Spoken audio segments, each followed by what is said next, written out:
hein, Elijah. Faut que tu sois courageux. Martha Jane, c'est quand qu'on arrive? Bientôt. Bientôt quand? Je sais pas, dans quelques mois. Raconte encore comment ce sera.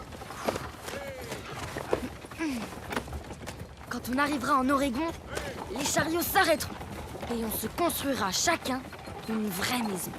Au tout début, c'est un documentaire sur Arte, que j'ai vu comme ça un peu par hasard, à un moment où je cherchais des sujets pour un deuxième film, parce que Henri Magalon, mon producteur, m'avait proposé de retravailler sur un deuxième.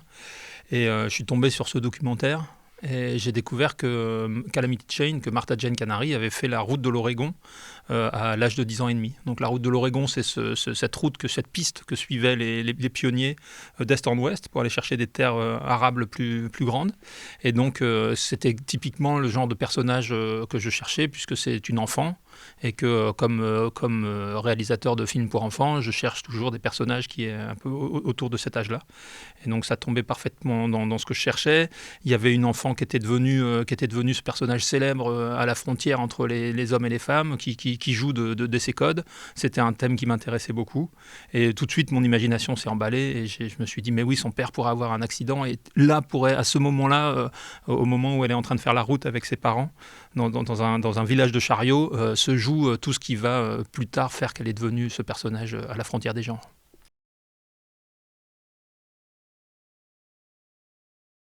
Alors la recherche, avec Fabrice de Costil et Sandra Tosello, les co-scénaristes, on a commencé par lire énormément de toutes les biographies qu'on pouvait trouver en français, en anglais, tous les bouquins qu'on a pu sur le Grand Ouest, sur la route de l'Oregon, sur les femmes à l'époque, etc. Donc ça commence par un gros boulot de recherche, à la fois iconographique et puis des livres, des biographies. Et ensuite, on s'aperçoit, il faut faire son chemin quoi, dans cette vie de Calamity Jane, puisque c'est un énorme nuage de mensonges. C'est-à-dire que tout le monde ment, elle vend sa biographie à un moment pour quelques dollars. Au Mont Rushmore, pour survivre, elle a fait écrire sa biographie par un journaliste, parce qu'elle-même ne savait pas écrire. Elle le vend pour quelques dollars, dans lequel c'est farci de mensonges. Sa sœur ment pour excuser la vie dissolue, parce que sa sœur est devenue mormone. Il y a des folk songs tout de suite, il y a des romans tout de suite, des bouclettes, des petits romans à 4 sous qui sont vendus dès l'époque de Martha Jane Canary, qui la présente des fois comme une redresseuse de tort avec une grande chevelure brune et deux guns à la ceinture en train de rendre la justice, des fois comme un voyou, comme une outlaw quoi. Et voilà, donc en fait tout le monde brode autour de son personnage à peu près à toutes les époques. On s'est servi de toute cette doc jusqu'au moment où on a trouvé un bouquin qui a été central un petit peu dans notre recherche, qui est un bouquin de monsieur Robert W. Etulane, et qui a écrit Myth and Legend of Calamity Jane, et qui reprend vraiment, qui repart sur chaque thème, en allant aux documents, en essayant de faire la part des choses entre le mythe et la légende, et où il avait beaucoup développé ce qui a poussé les parents à partir du Missouri. Et donc là, on en savait un petit peu plus, mais il y a vraiment, pour nous, pour la période qui nous intéresse, il n'y a rien. C'est-à-dire qu'on a deux bornes historiques, une au départ, on sait quand est-ce qu'elle est partie, on sait où est-ce qu'elle est arrivée, et entre les deux, dans la période qui nous intéresse, c'est de la pure fiction, il fallait qu'on invente tout.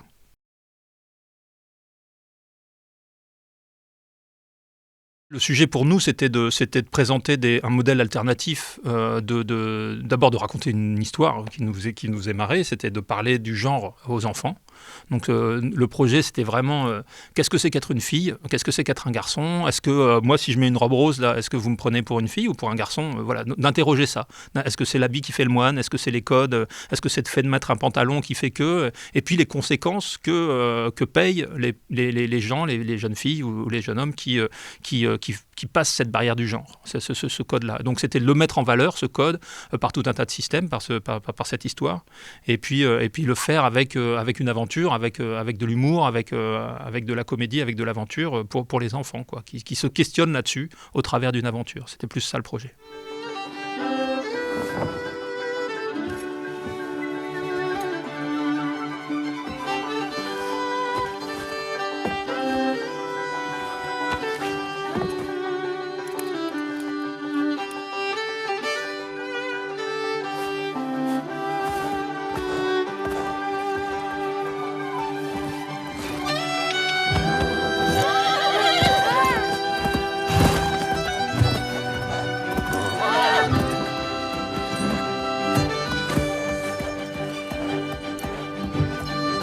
y a des féministes.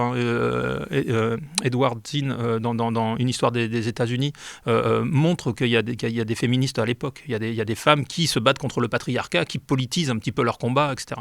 Martha Jane, pas du tout. Elle c'est spontané, c'est un espèce de besoin comme ça. Et après, plus tard, moi, ma théorie, c'est que si elle est rentrée dans les saloons, c'est qu'elle était alcoolique, qu'elle avait besoin de boire, hein, et qu'elle a trouvé le moyen de rentrer dans les saloons en criant plus fort, en insultant les cow-boys, en disant plus de gros mots qu'eux, en leur racontant des histoires, en leur montrant qu'elle pouvait picoler plus fort qu'eux. Mais ça reste à chaque fois dans la spontanéité. Il n'y a jamais de politisation de son geste.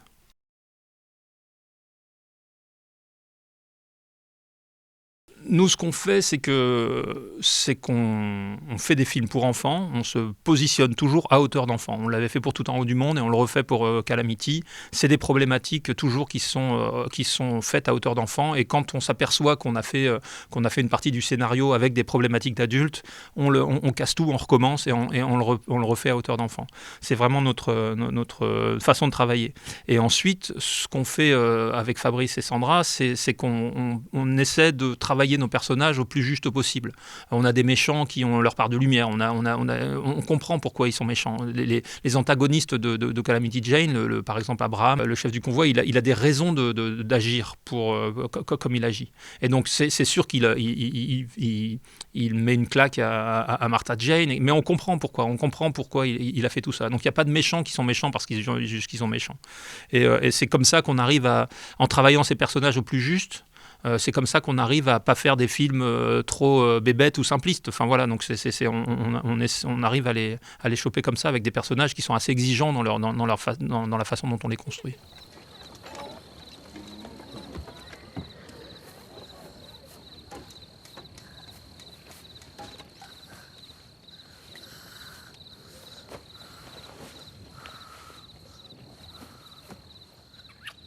Tu me racontes encore comment ce sera là-bas? Oh non, Léna, pas tous les soirs. S'il te plaît, juste un peu, allez.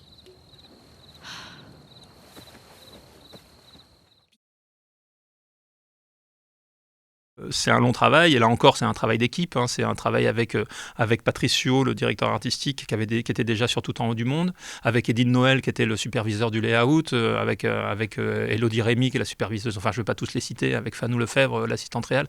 Enfin voilà, c'est une co-construction autour de l'idée d'une envie qui était de créer un spectacle visuel fort, quoi. On avait envie que les spectateurs, en sortant de la salle, en aient pris plein les yeux de lumière et de couleurs. Et donc on est allé chercher les nabis, on est allé chercher les impressionnistes, les techniques qu'ils utilisent de superposition ou de juxtaposition de couleurs très vives pour créer des effets de lumière et d'utiliser ça avec différents, par exemple, univers colorés, hein, des verts bouteilles et des bleus pétrole en avant-plan, et puis des roses et des jaunes au fond pour créer des perspectives atmosphériques, c'est-à-dire toutes les techniques qu'utilisaient les impressionnistes à l'époque. Et l'autre chose qu'on a fait, Patricio, qui lui de tout travaille sur Photoshop, mais qui est un peintre à la base, qui va dans le paysage sur le motif pour peindre à l'huile, il a ramené toutes les impressions, toutes les sensations qu'il peut avoir quand on fait ça. Et puis il a aussi travaillé avec les couleurs qui appartiennent à la gamme de couleurs des peintures à l'huile. Et donc, même si c'est du digital, même s'il mélange ses peintures sur sa palette digitale, en attendant, c'est le bleu de céruléum, c'est le terre de sienne, c'est le jaune de cadmium, etc. C'est pas n'importe quel jaune qu'on peut trouver sur Photoshop. Et donc du coup, dans l'univers général, on a un univers qui correspond assez fortement aux tableaux qu'on peut voir dans les musées, que ce soit des paysagistes américains ou des impressionnistes européens, quoi.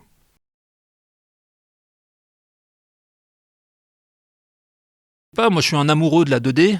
Ça a des gros avantages en termes de fabrication, en termes de sensibilité, en termes d'expressivité des visages et des corps. Ça a un côté très direct. Pour moi, le dessin reste une passion. J'ai la passion du dessin.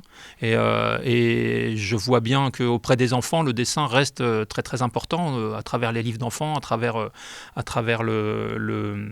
la bande dessinée, et je vois pas pourquoi tout d'un coup, par exemple, si on décidait que la bande dessinée, s'il y avait tout d'un coup une école de la bande dessinée qui se servait de la 3D et de rendu hyper réaliste pour faire de la bande dessinée, pourquoi ça prendrait toute toute la place dans la bande dessinée. Et donc en dessin animé, c'est exactement pareil. Il n'y a pas de raison cohérente pour lequel la 3D devrait prendre, la 3D réaliste avec des rendus très colorés, poilus, etc., prennent toute la place dans l'univers du dessin animé. Le dessin reste un moyen d'expression très fort.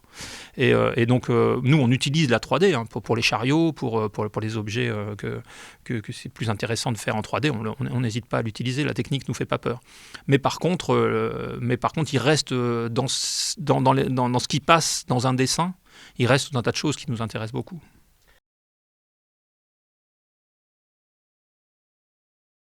Les gens sont contents, les enfants nous posent des questions.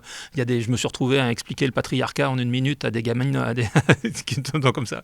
Bon, ça fait toujours un peu peur de se lancer dans ce genre d'explication, mais il y a des débats qui se passent comme ça dans les salles avec des gamins qui posent des questions. Leur question, c'est pourquoi c'était interdit à l'époque, pourquoi les robes spécialement. Donc comme c'est des choses qui ont disparu, aujourd'hui les femmes ont le droit de mettre des pantalons. Donc il y a cette chose qu'elles s'interrogent là-dessus. Pourquoi à l'époque elles n'avaient pas le droit. Ensuite, on a des réactions. Moi, les réactions que j'ai eues quelques fois et qui m'ont fait beaucoup plaisir, c'est des femmes plus âgées et qui viennent me dire en me disant j'aurais aimé voir ce film quand j'étais petite. Parce que moi, avec mon caractère, j'étais en but à des réactions et ça m'aurait aidé à supporter ce que je supportais, quoi. Ça fait plaisir.